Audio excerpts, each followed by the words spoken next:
Kompas Siang kami lanjutkan kali ini bersama saya Radi Saputra. Saudara, kericuhan berujung penembakan dalam sebuah kafe terjadi di kawasan Cengkareng, Jakarta Barat, Kamis dini hari. 3 orang tewas ditembak, seorang lainnya terluka. Polisi memeriksa tempat kejadian keributan berujung penembakan di kafe pada Kamis dini hari, sementara ketiga jenazah dibawa ke Rumah Sakit Polri Kramat Jati, Jakarta untuk diotopsi.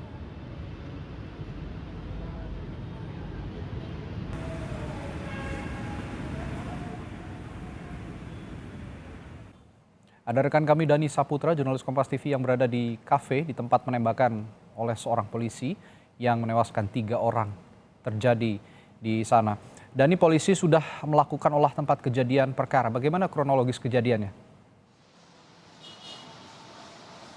Ya, selamat siang Radi dan juga saudara. Seperti yang Anda lihat, sekarang saya berada di lokasi TKP, sudah dipasang garis polisi agar tidak ada pihak lain yang masuk kecuali dari pihak otoritas ataupun pihak berwajib. Namun di sini sudah berkumpul anggota dari TNI Polri masih menunggu arahan, dan kami juga di sini awak media sudah berkumpul menunggu informasi terkait hasil dari olah TKP yang dilakukan oleh pihak kepolisian. Namun Radi, tidak hanya penanganan TKP yang sudah dilakukan, pihak kepolisian juga sudah melakukan ataupun menghimpun informasi dari sejumlah saksi terkait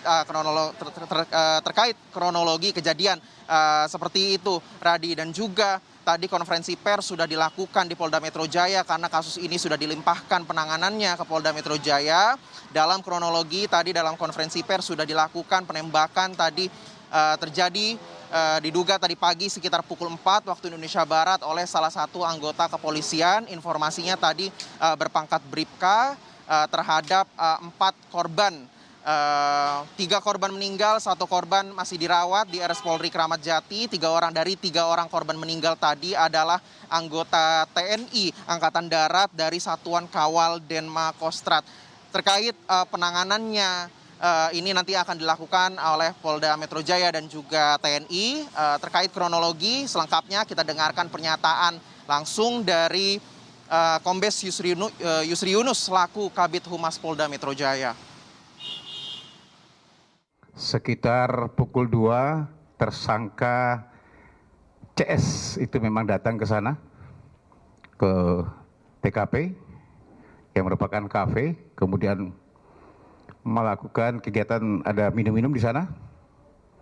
Tapi sekitar pukul 4.00 karena memang sudah kafe itu akan tutup. Pada saat akan melakukan pembayaran terjadi percecokan antara tersangka dengan pegawai daripada kafe tersebut.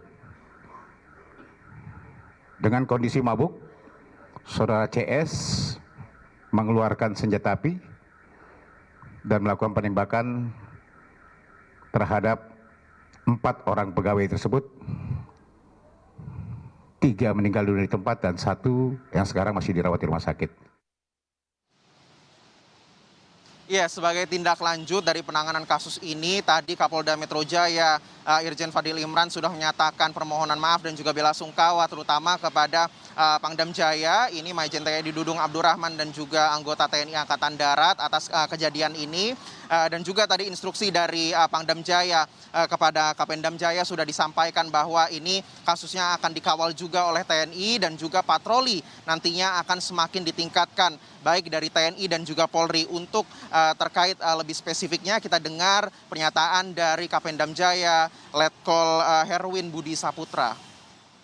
Pangdam Jaya sudah memerintahkan Pomdam Jaya untuk tetap mengawal pemeriksaan maupun penyidikan yang dilakukan oleh pihak Polda agar permasalahan ini diselesaikan secara hukum yang berkeadilan.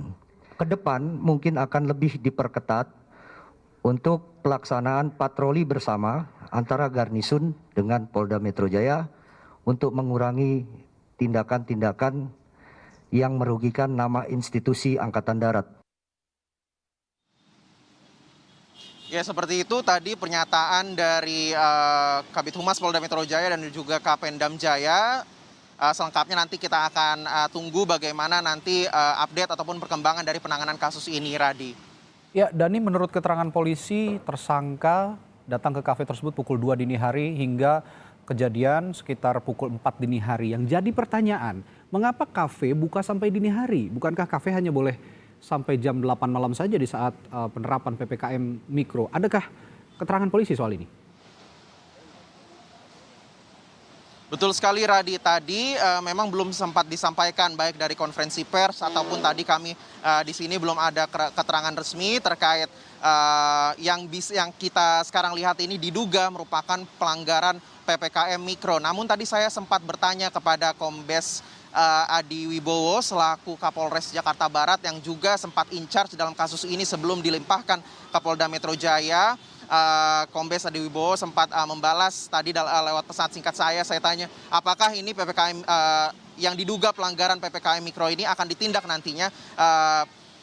Kapolres Jakarta Barat menjawab bahwa akan pasti ditindak kalau misalkan memang ditemukan adanya indikasi pelanggaran PPKM Mikro. Namun kita lihat, kalau misalkan kita lihat dari konferensi pers data-data yang kita dapat, kronologisnya ini terjadi bahkan kafe ini sempat buka sampai pukul 4 Radi. Dan juga dari kronologis kejadian tadi memang awalnya pada saat beberapa orang yang terlibat dalam kejadian ini sudah ada di kafe sekitar pukul 2 pagi. Maka itu yang kita tahu dari PPKM Mikro ini tempat umum, rumah makan, restoran ataupun itu hanya bisa diperbolehkan buka sampai sekitar pukul 8 atau pukul 9 waktu Indonesia Barat. Seperti itu, Radi. Ya, Dhani Saputra, jurnalis Kompas TV melaporkan langsung dari Cengkareng, Jakarta Barat, tempat kejadian perkara penembakan di salah satu kafe di sana. Terima kasih.